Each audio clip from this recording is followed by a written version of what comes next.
Hello children, last section में हमने देखा था reaction of metals with air और उससे हमने कंक्लूड किया था कि आपका जो पोटेशियम एंड सोडियम है दे आर हाईली रिएक्टिव, और उसके बाद हमारा magnesium, calcium, zinc and lead हमने ये सॉर्ट किए थे सेकंड ग्रुप में, एंड थर्ड में हमारा आयन था, एंड उससे कम रिएक्टिव हमारा कॉपर था, और सबसे लीस्ट हमारा सिल्वर एंड गोल्ड था।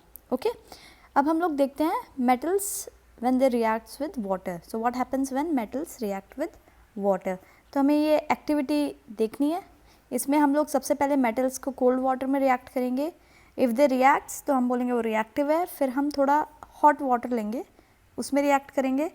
अगर कोई मेटल कोल्ड वाटर में रिएक्ट नहीं करता तो शायद वो हॉट वाटर में रिएक्ट करे, और अगर हॉट में भी नहीं करता है फिर हम लास्ट में उसको स्टीम के साथ रिएक्ट करेंगे, और फिर हम लोग इनका डिक्रीजिंग ऑर्डर देखेंगे रिएक्टिविटी का। ओके, सी चिल्ड्रन, हम लोग जब स्टीम से रिएक्ट करेंगे तो हम कैसे रिएक्ट करते हैं, हम ग्लास वूल लेंगे वाटर में सोक की हुई, इसे हीट करेंगे तो जो वाटर है वो वाटर वेपर में कन्वर्ट होके यहाँ पे जाएगा। यहाँ पे हम लोगों ने मेटल सैंपल रखा होगा, और फिर यहाँ से जो भी गैस प्रोड्यूस होगी, जो कि हमेशा हाइड्रोजन गैस होती है, वो आएगी। ठीक है, now see metals react with water and produce a metal oxide and hydrogen gas. तो जनरली क्या होता है, आप कोई भी मेटल लें, उसको वाटर से अगर आप रिएक्ट करते हैं तो आपको metal oxide and hydrogen gas मिलता है। ठीक है, तो एक एग्जांपल हम लोग ले लेते हैं। सपोज़ आपने सोडियम लिया, सोडियम को आपने वाटर के साथ रिएक्ट किया, तो सबसे पहले आपको sodium oxide plus H2 gas produce होती हुई दिखेगी। ठीक है, metal oxides that are soluble in water dissolve in it to form further metal hydroxide. अब देखो आपने, अब इसमें ना ये जो सॉल्यूशन है इसमें आपका सोडियम ऑक्साइड, हाइड्रोजन गैस और वाटर भी प्रेजेंट है। ठीक है, मतलब आपका वाटर ऐसा नहीं है कि देखो अब सोडियम का आपने इतना पीस लिया और इतने सारे वाटर में लिया, तो देखो अभी भी वाटर आपका प्रेजेंट है। थोड़ा सा वाटर आपका सोडियम के साथ रिएक्ट करेगा, बट बाकी वाटर प्रेजेंट होगा। तो देखो जो आपका ऑक्साइड वाटर में सॉल्युबल है वो फर्दर क्या बना लेगा, आपका हाइड्रोक्साइड। ठीक है, तो देखो जो भी metal oxide that are soluble in water, only those metal oxide which are soluble in water dissolve in it to form further they form metal hydroxide। तो एक बार देखें, but all metal do not react with water। तो सब लोग यहाँ तक नहीं आएंगे, सारे metals यहाँ तक, जितने भी metal react करेंगे वो आपका metal oxide तक तो बनेंगे। जो water के में dissolve होते हैं वो यहाँ तक आएंगे, जो water पे dissolve नहीं होते वो अपने metal oxide तक ही रहेंगे। ठीक है, तो देखो मेटल आपका वाटर के साथ रिएक्ट किया तो metal oxide and hydrogen gas produce की। अगर ये मेटल ऑक्साइड सॉल्युबल है वाटर में तो ये वाटर के साथ डिजॉल्व होके, वाटर में डिजॉल्व होके मेटल हाइड्रोक्साइड प्रोड्यूस करेगा। Okay, I hope it is easy to understand. Now see, metal like potassium and sodium reacts violently with cold water. तो इसके लिए मैं आपको एक वीडियो का लिंक भेज रही हूँ, तो आप वो वीडियो देखेंगे और आपको पता चलेगा आपका जो पोटेशियम है और सोडियम है वो कितना वायलेंटली वाटर के साथ रिएक्ट करता है। In case of sodium and potassium the reaction is so violent, इतना ज़्यादा वायलेंट रिएक्शन है, इतना ज़्यादा फास्ट रिएक्शन है, और फास्ट और एक्सोथर्मिक भी, मतलब हीट प्रोड्यूस करेगा ये reaction, that the evolved hydrogen immediately catches fire. तो देखो पोटेशियम तो आप जैसे ही डालेंगे, आप जैसे ही ये पोटेशियम डालेंगे ना वाटर में, तो क्या होता है, ये रिएक्ट किया, सपोज़ आपका पोटेशियम है, आपका वाटर के साथ रिएक्ट कर रहा है, तो जल्दी से रिएक्शन लिखो पॉज करके, और आपका रिएक्शन क्या होगा, K2O प्लस H2 गैस। अब देखो H2 गैस जो है ना वो बहुत अच्छी फ्यूल है ना, H2 गैस एक बहुत अच्छा फ्यूल है। तो क्या होगा, ये जब रिएक्शन होता है ये हाईली एक्सोथर्मिक है। अब ये एक्सोथर्मिक है तो यहाँ का टेम्परेचर भी इंक्रीज़ हो जाएगा, है ना, इस रिएक्शन का टेम्परेचर इंक्रीज़ हो जाएगा। अब जैसे ही H2 के इग्निशन टेम्परेचर अगर रीच करेगा तो क्या हो जाता है, ये जो H2 गैस है ना, इट कैचेस फायर, ये आग पकड़ लेती है, कैचेस फायर। ठीक है, तो पोटेशियम में तो हमेशा आपको ये फायर दिखेगी जैसे ही वो इवन कोल्ड वाटर के साथ रिएक्ट हो रहा है। हॉट और स्टीम वाटर के साथ, स्टीम के साथ तो मतलब बहुत ही वायलेंट होगा, लेकिन कोल्ड वाटर के साथ भी ये फायर कैच कर लेता है। ठीक है, वहीं पे सोडियम के साथ क्या होगा, सोडियम के साथ भी आपका बिल्कुल ऐसे ही होगा, वाटर के साथ जैसे रिएक्ट करेगा तो आपका सोडियम ऑक्साइड बनाएगा प्लस हाइड्रोजन गैस। अब ये जो हाइड्रोजन गैस है ये आपकी कैच कर लेती है फायर, कभी कभी ये मिस कर जाती है। ठीक है, अगर ज़्यादा अमाउंट की हाइड्रोजन नहीं प्रोड्यूस हो रही है तो बस ऐसा होता है कि ये मेल्ट होके और आपका सर्कल में घूमता रहेगा, ठीक है, क्योंकि हाइड्रोजन गैस निकलती रहती है तो वो उसे पुश करती रहती है और ये रोटेट करता रहता है। लेकिन आप जैसे ही थोड़ा बड़ा पीस लेंगे तो वो फायर भी कैच कर लेती है, ठीक है। So see exothermic the evolved hydrogen immediately catches fire. और अगर आपसे कोई पूछे कि यहाँ पे जो आपका सोडियम और पोटेशियम है वो फायर क्यों कैच करते हैं, because of the hydrogen gas evolved जो कि फायर कैच कर लेती है। और मतलब एक्सोथर्मिक, देखो दो फैक्टर है, एक्सोथर्मिक है और हाइड्रोजन गैस इवॉल्व हुई है और बहुत स्पीड से इवॉल्व हुई है, बहुत स्पीड से हाइड्रोजन गैस निकली है क्योंकि ये बहुत ज़्यादा रिएक्टिव मेटल है। और एक्सोथर्मिक है तो उस हाइड्रोजन गैस का टेम्परेचर बहुत हाई हो जाता है जिसकी वजह से वो फायर कैच कर लेती है, ठीक है। रिएक्शंस देख लिए हम लोग। तो आपका पोटेशियम जैसे ही वाटर के साथ रिएक्ट होगा तो देखो आपको पता है पहले वो KOH बनाएगा और H2 गैस। अब ये जो KOH है ये फर्दर वाटर के साथ रिएक्ट करके आपका K2O बना के अब ये KOH बनाएगा, ठीक है, पोटेशियम हाइड्रोक्साइड, क्योंकि ये एक एल्कली है।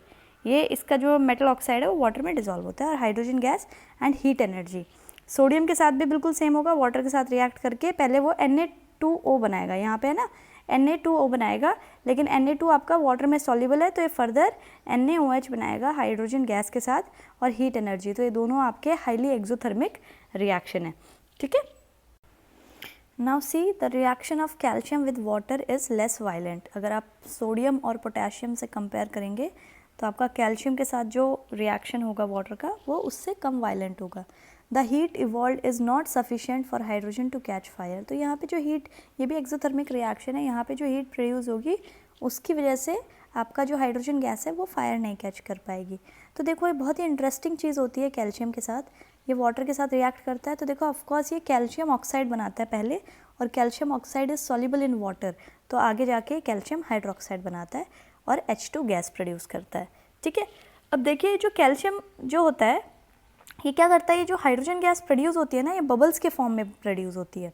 तो ये बबल्स इसके सरफेस पे स्टिक कर जाते हैं, कैल्शियम के सरफेस पे स्टिक कर जाते हैं। जो आप वीडियो पे देखेंगे तो आपको अच्छी तरह दिखेगा कि आपका कैल्शियम पहले डेंस मेटल है तो वो पानी में सिंक किया, सबसे पहले वो नीचे आपको दिखेगा, आपका जो बीकर है उसमें नीचे था, ठीक है। ये बबल्स की वजह से ये लाइट हो जाता है और ऊपर आके फ्लोट करने लगता है। तो देखो calcium starts floating because the bubbles of hydrogen gas form stick to the surface of the metal, ठीक है। तो ये एक बड़ा इंटरेस्टिंग सा है। तो देखो हमने क्या कंक्लूड किया अभी तक, कोल्ड वाटर में आपका पोटेशियम एंड सोडियम तो वायलेंटली रिएक्ट करते हैं, कैल्शियम आपका वायलेंटली रिएक्ट नहीं करता है पर रिएक्ट करता है। ये दोनों किस में है, कोल्ड वाटर में, ठीक है। अब नेक्स्ट हम लोग ट्राई करते हैं मैग्नीशियम को, और हम मैग्नीशियम को देखते हैं does not react with cold water. तो अब मैग्नीशियम जो है ना वो कोल्ड वाटर के साथ तो रिएक्ट नहीं कर रहा है, हमें वाटर को हॉट करना पड़ा, ठीक है, थोड़ा हीट प्रोड्यूस करनी पड़ी, मतलब हॉट वाटर के साथ आपका मैग्नीशियम रिएक्ट करता है और magnesium hydroxide and hydrogen gas produce करता है। इसके साथ भी बिल्कुल सेम होता है, it also starts floating due to the bubbles of the hydrogen gas stick to its surface. तो देखो जैसे मैग्नीशियम मेटल है तो क्या होता है, आप जैसे ही इसे हीट करेंगे इसमें वाटर, हॉट वाटर जैसे आप डालेंगे तो ना इसके यहाँ पे हाइड्रोजन गैस के जो बबल्स हैं वो इसको सरफेस पे स्टिक कर जाते हैं। अब जो गैस इसके सरफेस पे स्टिक करती है तो इस वजह से ये लाइट हो जाती है, ठीक है, ये जो है आपका पार्टिकल लाइट हो जाएगा और ये फ्लोट करने लग जाएगा ऊपर, ठीक है। वन मोर थिंग चिल्ड्रन, यहाँ पे आप देखो जो भी मेटल आप हीट कर, मतलब जो भी मेटल आप वाटर के साथ रिएक्ट कर रहे हैं तो देखो उनका हाइड्रोक्साइड बन रहा है, आपका सोडियम का हाइड्रोक्साइड बना, पोटेशियम का हाइड्रोक्साइड बना, कैल्शियम का हाइड्रोक्साइड बना, है ना, और आपका अभी अभी मैग्नीशियम का भी एक हाइड्रोक्साइड हमने देखा।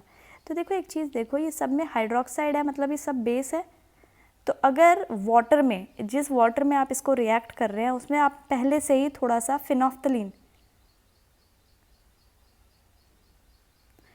ठीक है, थोड़ा सा फिनोफ्थलीन डाल देंगे तो क्या होता है, ये जो वाटर है ये आपका पिंक कलर में टर्न हो जाएगा, ठीक है। तो आप वीडियो में अगर वाटर को पिंक देखें तो वो बता रहा है कि ये आपका बेस बन चुका है, ठीक है। और जो आपका बेस होते हैं वो आपका फिनोफ्थलीन में पिंक कलर देते हैं, ओके, एसिड में वो कलरलेस होते हैं।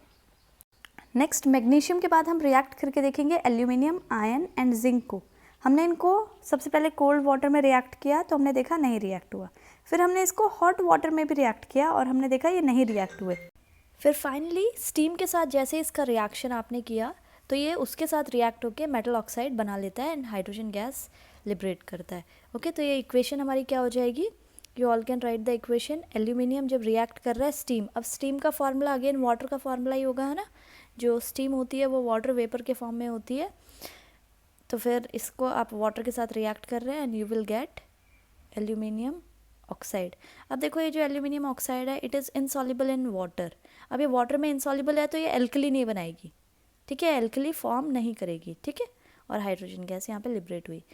The same will go with ion. अब ये जो आयन लिया है आपने, इसको अगर आप स्टीम के साथ रिएक्ट करेंगे, अब देखो कोल्ड वाटर हॉट वाटर के साथ आयन रिएक्ट नहीं की, बट स्टीम के साथ ये रिएक्ट करके आपकी आयन ऑक्साइड और हाइड्रोजन गैस प्रोड्यूस करती है, ठीक है। तो देखो अभी तक का जो भी कंक्लूजन है हम वो क्या लिख सकते हैं, हमने देखा जो पोटेशियम और सोडियम था वो कोल्ड वाटर के साथ भी रिएक्ट कर रहे थे, उसके बाद जो आपका कैल्शियम था वो आपका कोल्ड वाटर के साथ रिएक्ट कर रहा था, ये दोनों वायलेंटली रिएक्ट कर रहे थे, ये वायलेंटली रिएक्ट नहीं कर रहा था, ठीक है, ये दोनों तो कोल्ड वाटर के साथ रिएक्ट इन लोगों ने किया। उसके बाद हम लोगों ने मैग्नीशियम को देखा था, वो हॉट वाटर के साथ रिएक्ट कर रहा था, वो कोल्ड वाटर के साथ रिएक्ट नहीं किया उसने, ठीक है। और कैल्शियम और मैग्नीशियम दोनों जो हाइड्रोजन रिलीज़ होती है वो बबल्स के फॉर्म में इनके सरफेस पे स्टिक हो जाती है, which makes it very light, और फिर ये वाटर में फ्लोट करते हैं, ठीक है। इसके बाद हम लोगों ने देखा कि जो आपका एल्यूमिनियम है, आयन है या जिंक है, ये आपका हॉट वाटर के साथ भी रिएक्ट नहीं किया, तो हम लोगों ने इसको स्टीम के साथ रिएक्ट कराया, ठीक है। तो देखो हम ये बोल सकते हैं ये वाला जो ग्रुप है ये बहुत ज़्यादा रिएक्टिव है, फिर उसके बाद ये है, और फिर जिन्होंने स्टीम के साथ रिएक्शन किया। Metal such as lead, copper, silver, gold do not react with water at all. तो आप स्टीम के साथ भी इवन रिएक्ट कर रहे हैं, तो जो आपका लेड है, कॉपर है, सिल्वर है एंड गोल्ड, ये तो स्टीम के साथ भी रिएक्ट नहीं किए। तो देखो हम लोग एक सीक्वेंस यहाँ पे बना सकते हैं। तो सीक्वेंस में हम क्या लिखेंगे कि सबसे ऊपर आपका पोटेशियम एंड सोडियम है, देन आपका कैल्शियम है, देन आपका मैग्नीशियम है, उसके बाद आपका एल्यूमिनियम, जिंक एंड आयन आ गया, और उसके बाद आपका लेड, कॉपर, सिल्वर और गोल्ड आ गया। तो हम लोगों को देखो थोड़ा सा इनमें डिफ्रेंसिएशन मिला एयर के बाद कि आपका कैल्शियम और मैग्नीशियम में कैल्शियम ज़्यादा रिएक्टिव है ना, आपका लेड नीचे आ गया है, आपका कॉपर इन दोनों से ऊपर चला गया है, ठीक है। उसके बाद नेक्स्ट हम लोग वीडियो में देखेंगे रिएक्शन विद एसिड्स।